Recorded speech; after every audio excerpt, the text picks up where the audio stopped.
hassle. Yes! You can receive monies from your family and friends in UK, Europe, USA, Canada, Switzerland and the rest of the world with our safe, secure, fast and convenient service that offers you the largest selection of payout locations in the Gambia. Supersonics Money Transfer. We are currently in 34 African countries and counting, giving you quality money remittance services that are second to none. Visit the Google Play Store or the Apple Store today to download the Supersonics Money Transfer app and enjoy excellent money transfer services only with Supersonics.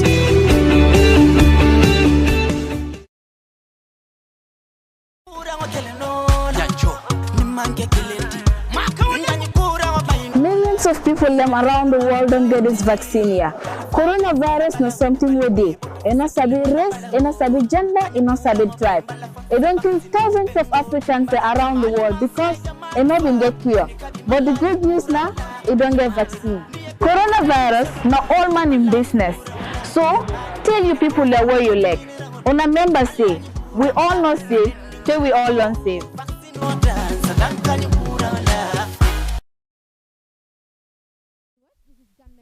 TV, your only favorite online TV station, as we normally do it every time we go out and fix things that are happening in our country. We know that COVID-19 is a virus and is a pandemic that is causing havoc in the worldwide. Today we are here at Westfield to ask people whether they believe that COVID-19 is real and whether they believe that COVID-19 is here in the Gambia and why should they put on face masks or whether people should be forced to put on face masks. All what we need to do is to go inside and ask people about their opinion regarding to this issue. Sekumane, fela tal ko coronavirus ba Gambia? Ha, aporosa. Mina sabi yela maksodu. Pour kam fantanka. Peti amira ka maksodu ngase tankano pour kan jankaroso. Ah, ngamoy wala nya ko ni ke nuni da mur asi tankano nyin kurang wala. Iti amira government nyaman sakunda nyanda kamineka ka simfa dal minta pour kan jankaro bay na sati na country kan. Ah, sakunda nyanta lo sung minta la wala inde ko nyanta ko ma ko bunda les yandin kan. Kan tin no bank le mi yalon ko mbulo man ko be na soto bulol man wara bi tilo to molbe mbi da kam balu Kenya la so ni na dafa mole ko wato wadi nyanta masko tala ya ka sang because ni masko ngani understand je ni adun kilin fula nyanta sula dol. Okay, ni tata dol ya masko ba fole mo ne lulu ba fole dol ba fole dala si talulu dol ba fole dala stang because banko la sengul man da soto e wulta lu me na da ko to taraje e wulta da ko to taraje so ni man sakunda si ma ko no principal da beti ala ba ite mina soto ka fo mbadin jibe la le ka to molla soto da mi al no ko malla ko nyin jankarobe gambe jenne an fanay man tarabli pen kon sa ka face mask ite samina fono waliya anche min fono wala min diko man ko ka min fono wala ma do ko fankanta kurto mo ne buka fara so ngamara be koyla wala nyato ko ni ka aseno ya sang ya tare bulo kono kono ni bita dikira damian ko mo siyata gitu isi fantanka no kono wo mun tela ya maroti mo sa aseno and then sa soto no then ya try by all means if ana ye fantanka ko ta wala nyato kanto ngamara ye fantanka wala fi jare dum jara lo kono. My name is Pa Aliou Cissé. Pa Aliou Cissé, do you believe that coronavirus is here in the country?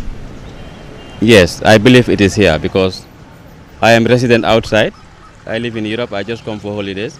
But I see that in Gambia, most people don't believe it, or I think they are a bit skeptical. But where I am from, I saw the damage it has done over there, so I know it's real. This is why you can see me. It's very hot under the sun, but I still have my mask.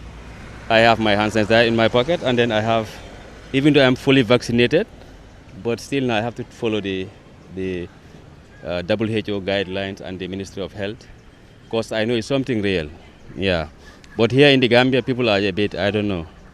So do you think wearing this face mask can prevent you from having coronavirus? Yeah, it can definitely, because it has been proven, you know, WHO has already recommended that people have to, even though you are vaccinated, you still need to wear the face mask and then wash your hands and other stuff, hand sanitizer and other, you know. Yeah, because it helps. Because I can see that when you are in a vehicle like this commercial vehicle, people, it's just packed full, and then if somebody happens to be infected with the virus and then sneezes or whatever coughs inside the vehicle, but if you are not wearing a mask, then you can easily get hold of it. So I think it's very useful. So what do you think that Gambia government should do to put in place in order to control or minimize this COVID-19? Yeah, I think they need to emphasize the rule. They have to be strict, they have to bring out penalties in case if anybody is defaulted, then, they most, like in other countries, you are fined, they give you fine for not wearing the mask. So they have to do more, not just, I can see people are not abiding by the rules, If you enter a vehicle, this commercial van, for example, maybe 1 or 2 will have it, or 3. The rest, they don't care. So I think they have to emphasize more, using the police and the other security to help us, because considering the size of our country, it's a very small population and people are so closely related, When you want to tell them, sometimes they think you are from abroad or you want to show them other things, but that's not the case. You have to prevent yourself, because prevention is better than cure. The government needs to, I know the rules are there, the set of rules, but people are not, Gambians are very stubborn to be candid. I'm a Gambian, so I know how the system is. You talk to some people, they say this is political, this is not happening, this is for the white men, this is for Europe it's all over the world. So people have to be very, very mindful. And then the government needs to be more firm with the rules, make sure that people abide by the rules. Yeah. What can you say about the vaccine that you took? It's good. It's good. No side effect. I was a bit skeptical at the beginning. You saw this African mentality, when you have it, you cannot have a child, this and that. It's to reduce the African population. It's just a propaganda. That's a very wrong mindset. It's not correct. I took it, nothing happened to me. No symptom, no headache, nothing. So what advice do you have for Gambians? Yeah, people have to take it, because I tell my people and my neighbors that they have to take it. Now that we have, I think I heard that, I am not very sure, but I heard that there is some vaccine from the US that have been given to the Gambia free of charge. So people need to go out and then take it. I've already took mine. So that's it. My name is Ismaila Kofi. Ismaila? Kofi. Ismaila, why are you not with your face mask? I forgot it at home, that's why I did not. You forget it at home. Ismaila, do you believe that COVID-19 is real here in the Gambia? Yeah, I saw it was, even though that others used to say it is real, but for me personally, I didn't see anyone with it in this country. What others said, others have it. What is maybe we believe it because we don't see it. So meaning you don't believe that COVID-19 is in the Gambia? No. To me personally, I don't believe that it is in the Gambia. But what others say, they believe it. Because personally, I don't see any patient with it, and I only say I believe it because but I have not seen any patient with it. Why did you say so? Do you have any proof? No, I don't have any proof because what I see is what I will say. Yeah, so I cannot say this one have COVID-19. Why it's not true? It's not true. So do you think people should be forced to wear face masks?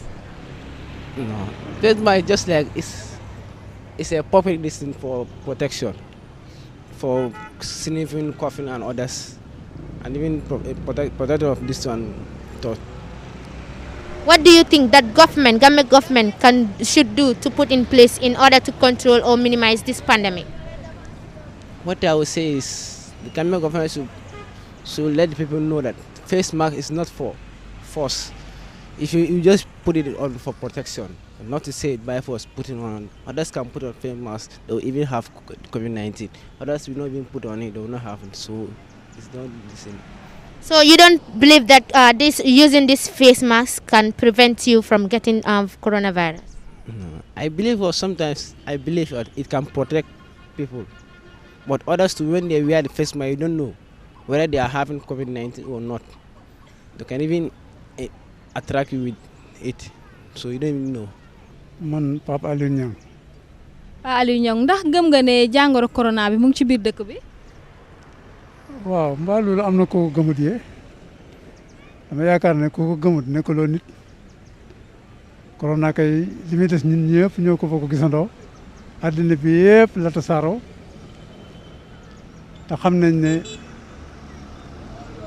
ba mu fi jaar bu métti bi ñëpp gisoon nañ ni mu doon defee ba mu ne ba wàññiku gis nañ ni mu wàññikoo ba ñëpp ne affaire yi wàññiku na affaire yi dafa yéegaat te ñëpp gis nañ ko mi ngi yéegaat bu baax fi mu nekk nii li ñëpp war a def mooy moytu ko yàlla moo yor yëfi bakkan yàlla moo ko yor bakkan bu mu war a yóbbu moom moo ko xam waaye am na loo xam ne sabab lu la daf koo bàyyi ci suñu loxo ñun doomu aadama yi ne sabab lu leen li ngeen bëgg moo fekk leen bu ñu sabab loo mucc ci jàngoro ji suba ngoon ñu sabab lu ñu ci muccee takk suñuy masque di raxas suñuy loxo muy set fu ñu toll di laal jël bala kii bu ñu génnee ci biti amuñ ndox mu ñu raxasoo ñuy laal jël bi boobaa nee na sabab lu ngeen la ca des nag ci man la nekk man des man yàlla waaye foog ñu strict ci takk masque yi bokk na li ñu yaakaar ne bu ñu ko defee yàlla mën nañ ci gën a musal waaw loolu moom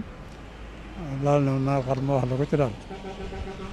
ndax yaakaar nga ne takk face mask mun na aar nit si doomi jàngoro bi. bu baax a baax a baax a baax takk face mask bokk na ci li nga xam ne dana ci musal nit ndax boo bàyyee xel léegi rek yaa ngi dugg ci oto yi te dañu wax ne mbir mi mën naa jóge ci gémmiñ ñi koo xam ne am na ko lor yi jóge ci moom di ñëw ci yow dugg ci sa bakkan wala sa gémmiñ te léeg-léeg nga dugg ci oto gis koo xam ne buy wax xamul naka la war a waxee ci biir nit sax day yooxu nga gis affaire ni mu naawee di génn ci gémmiñ gi yow fekkee tëkkaloo masque loolu mënu cee mucc bu fekkee moom am na ko te mbir mi bu fekkee da ngay xam ki ko am nga moytu ko non problème waaye xamuñ ki ko am ak ki ko amul mënoo leen a xamee ci jotaay bi ki ko am ak ki ko amul mënoo leen a xamee bu ngeen bokkee toog kon nañ ñëpp takk seen masque yi kenn ku ne aar sa bopp aar sa morom man loolu laa leen digal.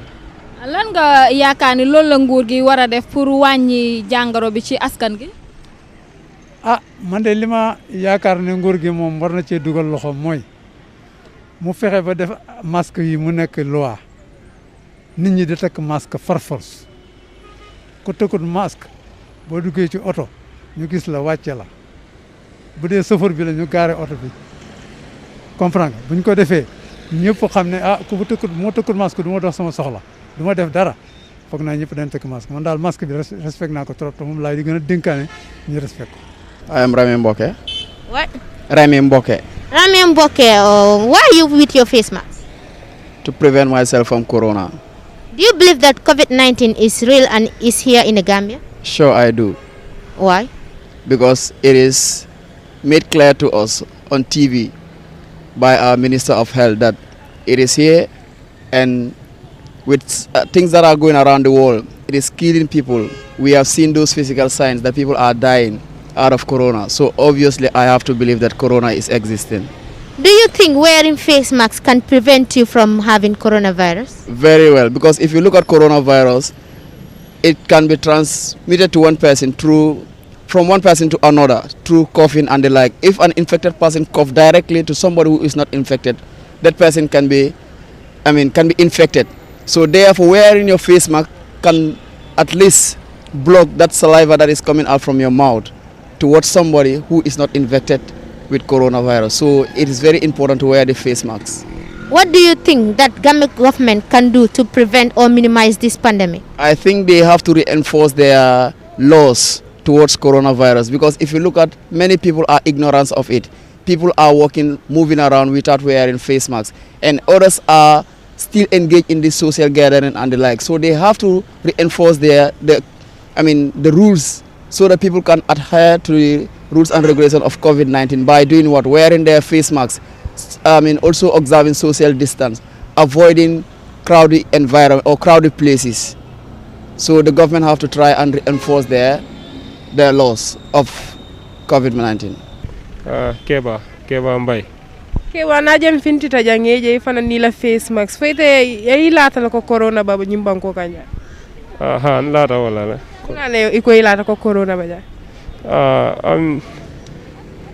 Follow mba fala ala baraka kato nyinku mayata le ka finti teleto ka wala ka finti sate kono ka moldi ninka sensitization ole anu mbal albara wala mi nyin la ko corona soto dale wala mbe ka research kele anu mbe ka tele jibele mbe ka radio mele anu aketa min dunia bele ba foka amanke ko Gambia da male ba foka ni tata bantala bankol to ka ta America wol ka ta UK wol ka ta Africa banko dolto e be lafta yurwala e be lafta business o etama bari ni aje ka ta feke la boda soron woton sa lonko ku sotoring wala deno ite la boda sorona wala nam fanal lato ko dal ko sotori ngalen ite yamere minati na mo iba mol forcer la ka face mask kadu ndaga min je fang amanke forcer toti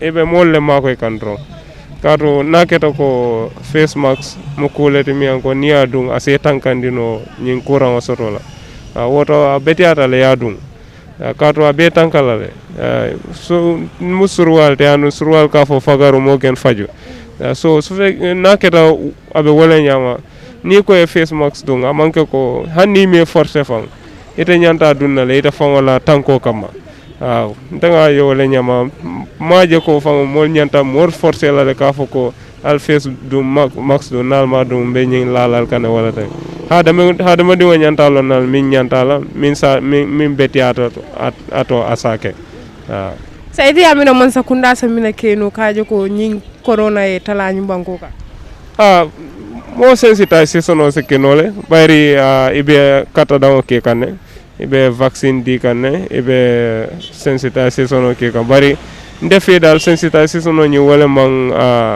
fenke wala man tara ke kan bake karu folo bira fintita folo molba itata dawo da ba moy kambe corona ko fala mol be sensitize ibe sensitize kanne bari sante akamunta o fatale katu saying very rare for ni tele jibe wala radio la moy wala fon eta research jele kaje so man sakunda ibe nyanta min kala wala ka wo sensitize sono murundi ka there are a lot of youth association siatale ise be commande nole e be kafu e be ye fenkol dila hani man ko di dila fa bari ise motivate nole finti ye mol sensitize ye fenkol fana murundi nang wasin besinol ani wol fenkol be nyanta murunde la bayri iko bulu ko fana dabe ko to min se tankandino o be nyanta murlana ne isaje ni momo se bulu ko mol ka face mask dum ngamera wo be mol tankan wo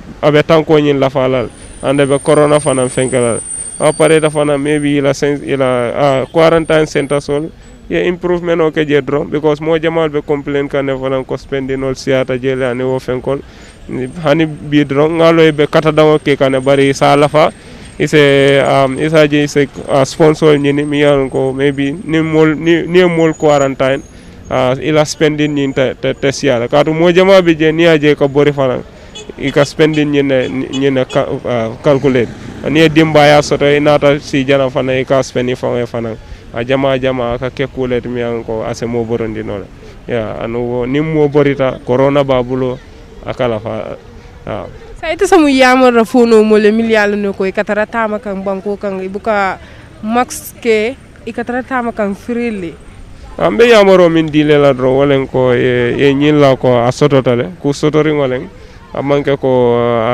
politique dammalem dol nde mantara politique kono especially nin danga nyin mofla dol because tol scouts we are non political so ninga nyin dum bukala fe ko politique ko fo so bari nte latale ko sototala ndum be nyin na mbafale ko fana e nyin la ko sototale ye fantanka nga nene mufti la kase do moya ka fo moyen ko ikoy ning ni tata arjana ni fata e betala arjana ni ala noma bari naketal ko fana iman la fana aka muntal ko dre ko e ko ni nyin dondi ko samba china ni tata je kurando be je ni nyin dondi ko dum abe protect la aka ni wo foi belala foi tala ka hanka belala aka ni tata do ye dondi ko samba e futata je ya tara ko kurango nyinte je dum sa mune be kala aka en salon ko nga dondi ko nyin sambale nin kurango be je no aben tankala nate je fana nga sambale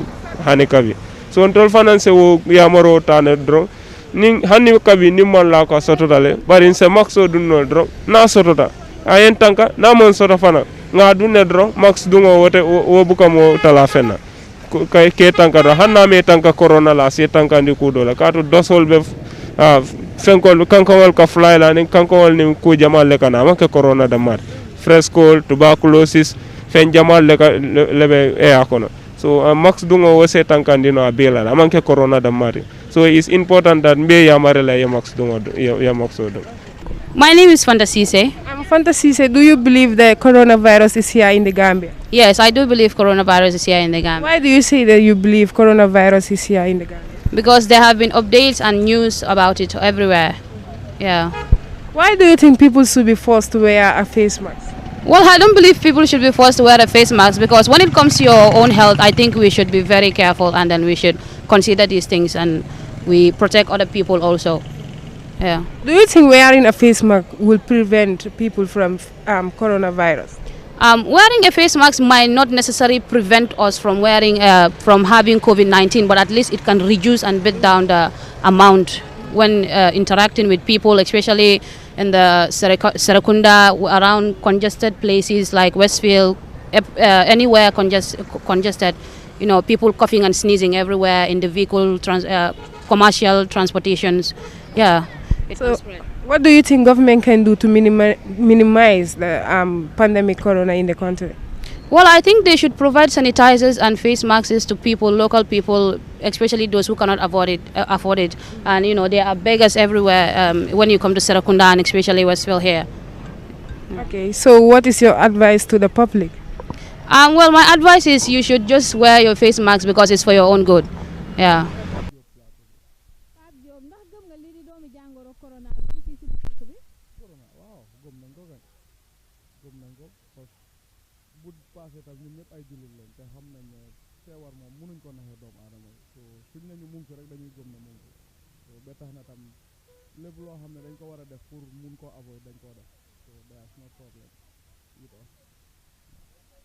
lan nga yaakaar moo waral ñuy forcer nit ñi pour ñu takk li nga xam ne moo di face mask? non because loolu lañ jàpp ne mooy li nga xam ne moo ñëw protect kañ ci feebar bi so bon ñëpp dañ ko war a doxee dañ ko war a def rek because li nga xam ne ñooy borom xam-xam yi ñu ne lii moo ñuy aar lii moo ñuy dimbale pour ñu bañ koo am so ñëpp dañ ci war a tënku rek def ko waaw su ko defee Gambia neex rek ñëpp am jàmm. yow fekkuma la nga takk face mask de lu ko waral ban gëmte nga am ba takkoo ko? waaw xam nga dañ ne soo nekkee ci public su fekkee ne ñu ngi toog foo xam ne ñu ngi respect lifin yi sori wante weeg yooyu noonu so nitut nga toog takka masque fata sa bakkan yi waaye nag soo duggee foo xam ne dafa bari nit ak yooyu wala war nga mën a takk masque waaw ba pare yàlla def na tam dem nañ jël vaccination bi def nañ ko dañoo advice ñëpp tam ku ko mën a def tam nga dem def ko rek waaw because man def naa ko ci suba si ni waaye gisuma ci benn problème waaw ku ko mën a def tam na dem def ko. lan nga yaakaar ne nguur gi loolu la war a def pour wàññi li nga xam ne moo di doomu jàngoro corona bi ci biir dëkk bi? dooleel lopitaan yi force lopitaan yi nañ leen dooleel jox leen jumtukaay yi ñu war a am pour ñu mun a xeex jàngoro bi because xeex bi nekkul wax nii rek du waxi kese government bi nañ génnee xaalis li ñu war a def nañ ko def ci lopitaan yi surtout lopitaan yi nañ dimbale ñuy liggéey ci lopitaan yi loolu mooy di main thing lopitaan yi su strongé rek am bagage yi ñu war a liggéey rek ñëpp mën nañoo mucc ci feebar yi. ndax gëm nga doomi jàngoro bii di corona mu ngi ci biir dëkk bi? gëm naa ko kañ waaw gëm naa ne corona mu ngi ci biir dëkk bi waaw. lan nga yaakaar moo waral ñuy forcer nit ñi pour ñu takk li nga xam ne moo di face mask?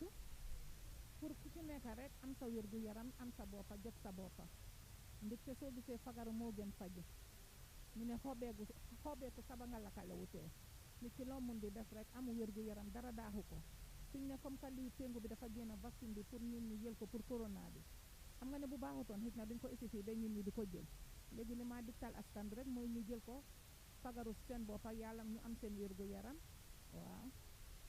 ndax gëm nga ne takk face mask mën na aar nit ci li nga xam ne moo di doomu jàngoro bi?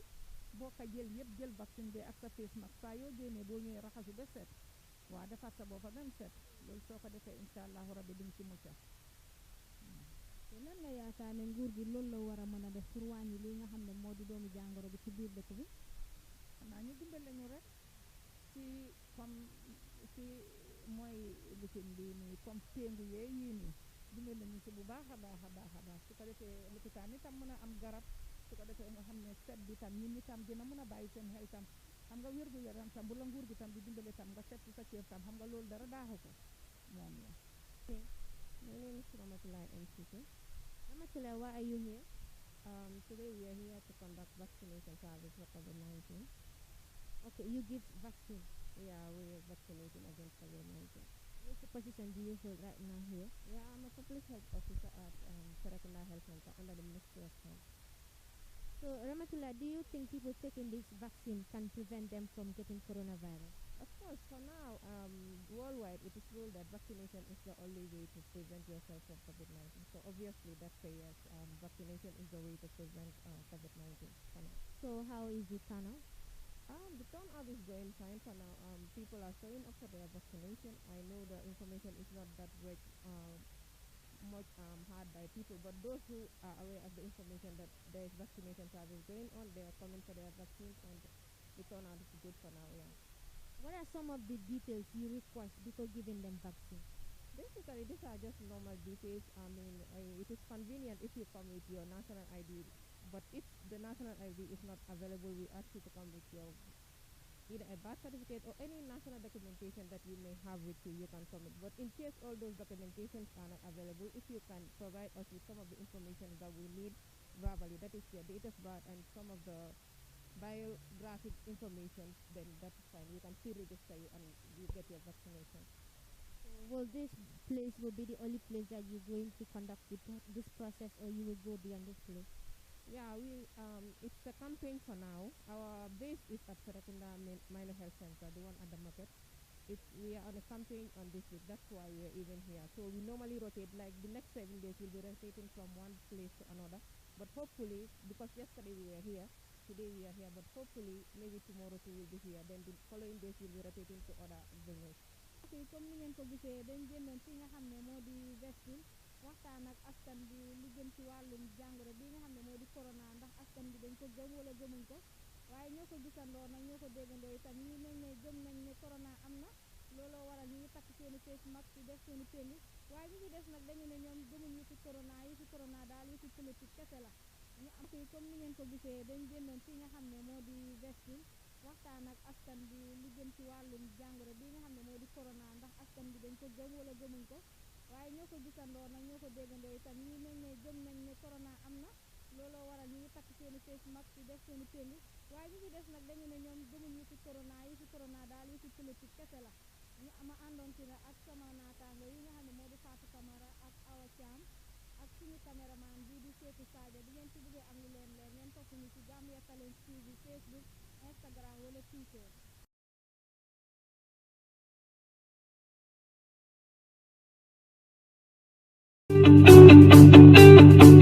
If you want to receive monies from UK, Europe, USA, Canada, Switzerland and the rest of the world, Supersonic's money transfer has got you covered. With the largest payout network in the Gambia, you can now receive your monies anywhere you are, from Kartong to Koina, with less hassle. Yes! You can receive monies from your family and friends in UK, Europe, USA, Canada, Switzerland and the rest of the world with our safe, secure, fast and convenient service that offers you the largest selection of payout locations in the Gambia. Supersonic's money transfer. We are currently in 34 African countries and counting, giving you quality money remittance services that are second to none. Visit the Google Play Store or the Apple Store today to download the Supersonics Money Transfer app and enjoy excellent money transfer services only with Supersonics.